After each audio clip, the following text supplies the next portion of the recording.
আজকে 26শে জানুয়ারি আসছি হসপিটালে। তো তারা আজকে সেলাই কাটার কথা ছিল, তো বলছে ডায়াবেটিক্সের কারণে এটা ঠিকমতো এখনও জোড়া লাগে নাই, আরও 5-7 দিন পরে কাটতে।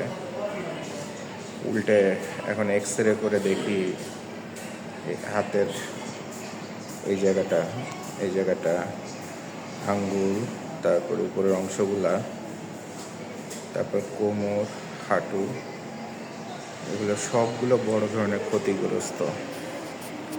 আল্লাহ মাবুদই জানে যে কোথায় কি অপারেশন, কিসের কথা বলে। মনটা প্রচণ্ড খারাপ হয়ে আছে যে কবে সোজায় দাঁড়াবো, কবে অফিসে ঢুকবো। তো এর সঙ্গে হয়তো কোনো একটা ভিডিওতে আপনারা জানছেন গত 2 বছর ধরে আমার লিভার গলব্লাডার বড় ধরনের সমস্যা আছে। তো ওখানেও অনেক বড় প্রেশার এবং ব্যথা এই জায়গাটাতে। ওইটারও চেক আপ করাবো হয়তো বা কাল পরশু। আল্লাহ ভরসা।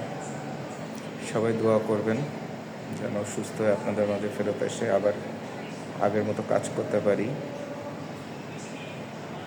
এবং আমাদের কোম্পানিতে এসে গত 1-2 মাসে অর্ডার দিয়ে যারা ক্ষতিগ্রস্ত হয়েছেন, অন্তত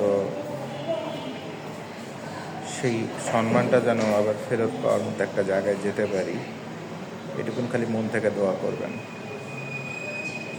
আল্লাহ ভরসা।